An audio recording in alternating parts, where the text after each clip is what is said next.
नमस्कार भक्तों, आप सभी का एक बार फिर से स्वागत है हमारा YouTube चैनल में। दोस्तों, आज का जानकारी बहुत ही खास है, इसलिए वीडियो को अंत तक जरूर देखें, क्योंकि आज गौरी गोपाल आश्रम में बहुत बड़ा खुलासा होने वाला है। एक ऐसा खुलासा जिसे जानकर आपके रोंगटे खड़े हो जाएंगे और आप सोचने पर मजबूर हो जाएंगे, क्या आज के इस समय में ईश्वर का चमत्कार इस तरीके से भी होता है?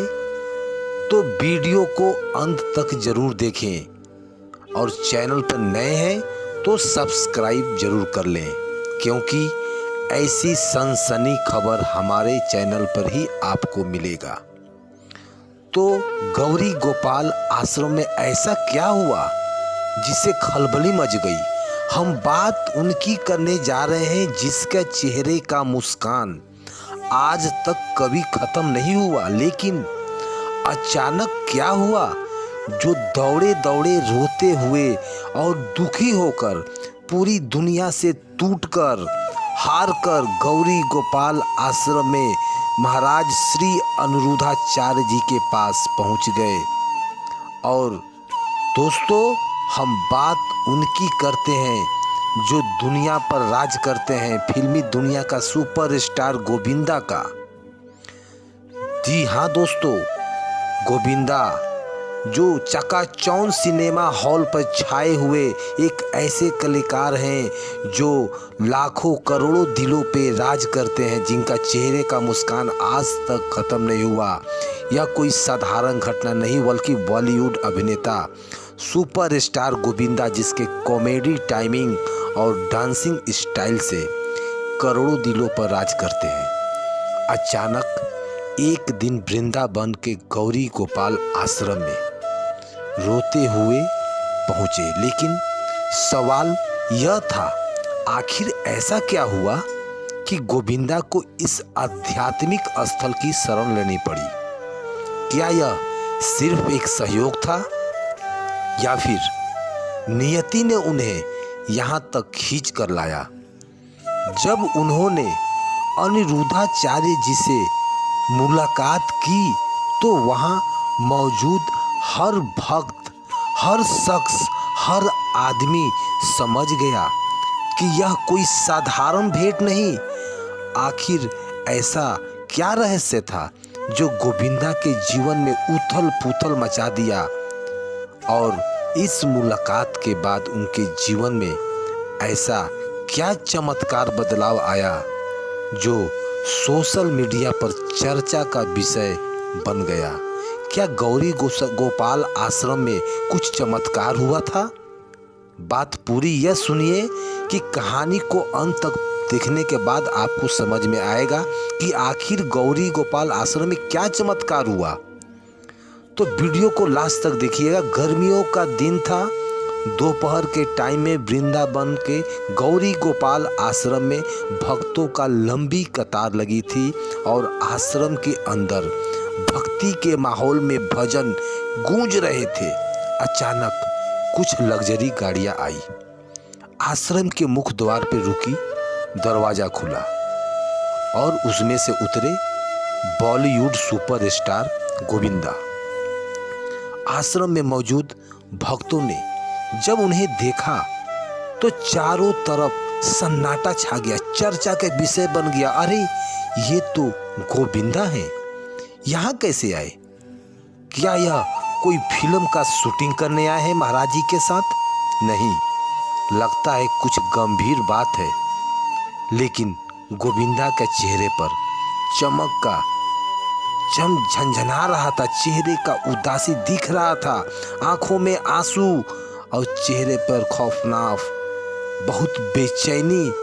और आश्रम के भीतर एक बड़े कक्ष में अनिरुद्धाचार्य महाराज कथा सुना रहे थे। तभी उनके शिष्यों ने आकर बताया, महाराज जी, बॉलीवुड अभिनेता गोविंदा जी आपसे मिलने आए हैं। महाराज जी ने हल्की मुस्कान के साथ कहा, उन्हें आदर सत्कार से भीतर लाया जाए।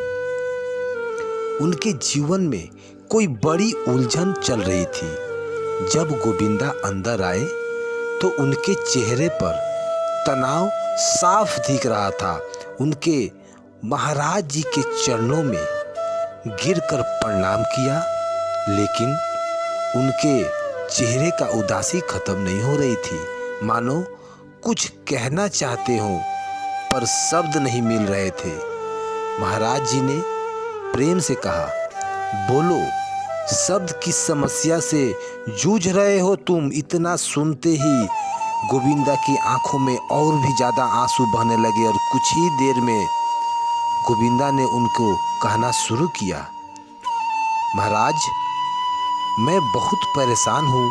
मेरा घर टूटने की कगार पर है महाराज। मेरी पत्नी और मेरे बीच रिश्ते इतने ज़्यादा बिगड़ चुके हैं कि अब बात तलाक तक पहुँच गई है। हमारा घर किसी रणभूमि से कम नहीं लग रहा है महाराज। अब यह मामला सोशल मीडिया तक पहुँच चुका है। अगर जल्दी कुछ नहीं किया जाए तो मेरी पूरी इमेज खराब हो जाएगा। यह सुनकर वहाँ मौजूद सभी लोग एकदम शांत हो गए। माहौल पूरा सन्नाटा के जैसे हो गया और किसी को समझ में नहीं आ रहा था कि इतने हंसमुख अभिनेता की जिंदगी में इतना गहरा दुख कैसे आ गया।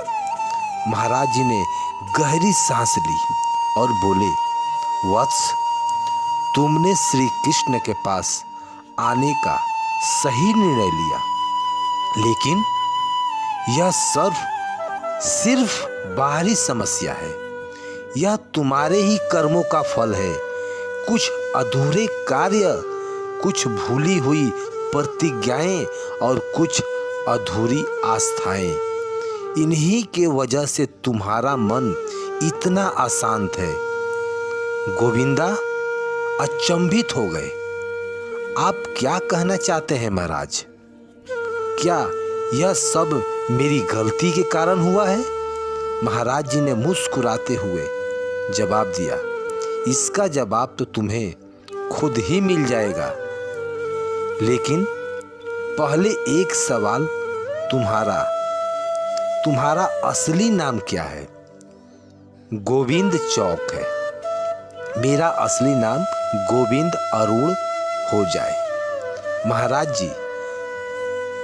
जी ने प्यार से बोला, तुम्हें नहीं लगता कि तुम्हारा नाम अपने आप में एक दिव्य संकेत है? गोविंद यानी श्री कृष्ण। तुम्हें अपने ही नाम में स्मरण नहीं रहा? क्या तुमने कभी श्री कृष्ण के चरणों में समर्पण किया? गोविंदा कुछ समझ नहीं पा रहे थे, लेकिन महाराज जी ने आगे जो कहा आप सुन के दंग रह जाओगे। जो 3 दिन तक श्री कृष्ण के मंदिर में जाकर केवल एक प्रार्थना करो, हे गोविंद, मुझे अपने शरणों में स्थान दो। महाराज जी का ये शब्द है। अगर तुम्हारा मन सच्चा होगा तो चमत्कार अवश्य होगा, श्री अरुणाचार्य जी बोले। गोविंदा ने महाराज की बात मानी और 3 दिन तक राधा कृष्ण मंदिर में जाकर यही प्रार्थना की। तीसरे दिन अचानक उनकी पत्नी सुनीता आहूजा का फोन आया। उनकी आवाज में अलग ही एक मिठास थी। गोविंदा, मुझे तुमसे बात करनी है। शायद हमने कुछ ज़्यादा ही बढ़ा चढ़ा कर लड़ाई कर ली है। हमें बैठकर एक बार फिर से सोचना चाहिए। गोविंदा को लगा जैसे कोई चमत्कार हो गया, दिव्य प्रकाश दिख गया। जो हमारी पत्नी ने यह शब्द कहा वह महेश 3 दिनों में कैसे हो गया? उन्होंने तुरंत आश्रम जाकर महाराज श्री अनिरुद्धाचार्य जी को प्रणाम किया और कहा, महाराज जी यह कैसे संभव है? महाराज जी ने मुस्कुराते हुए कहा, वत्स, जब व्यक्ति अपनी समस्याओं का हाल खुद पर नहीं छोड़ता बल्कि उन्हें ईश्वर के चरणों में समर्पित कर देता है तो चमत्कार अपने आप में होने लगता है। गोविंदा की आंखें भरी रह गई। उन्होंने प्रण लिया कि अब वह अपनी जिंदगी में श्री कृष्ण भक्ति को कभी नहीं भूलेंगे। जब यह खबर सोशल मीडिया पर फैली तो गोविंदा ने अपने तलाक का विचार छोड़कर भक्ति का मार्ग को अपना लिया। तो यह सनसनीखेज खबर बन गई। लोगों ने कहा गोविंदा को असली गोविंद मिल गए। यह सिर्फ एक सहयोग नहीं बल्कि श्री कृष्ण का बुलावा था। अब गोविंद अपनी पत्नी के साथ खुशहाल जीवन बिता रहे हैं और जब भी समय मिलता वह वृंदावन जाकर महाराज श्री अनिरुद्धाचार्य जी का भजन सुनते हैं और वहाँ अपना समय भी बिताते हैं और महाराज जी का आशीर्वाद लेते हैं। हरि अनंत हरि कथा अनंता इस कहानी से हमें यह सीख मिलती है कि धन शोहरत और सफलता से जीवन नहीं चलता। जब जीवन में समस्याएं आती है तो उनके समाधान के लिए ईश्वर की शरण में जाना ही सबसे सही मार्ग होता है। अगर आपको यह कथा पसंद आई तो इसे लाइक करें और अपने दोस्तों में शेयर करें। बोलो श्री अनिरुद्धाचार्य महाराज की जय। कमेंट में जय श्री अनिरुद्धाचार्य महाराज लिखना ना भूलें। हम कल फिर मिलेंगे किसी और जानकारी के साथ। तब तक के लिए हमें इजाज़त दीजिए। जय श्री अनिरुद्धाचार्य महाराज। हर हर महादेव।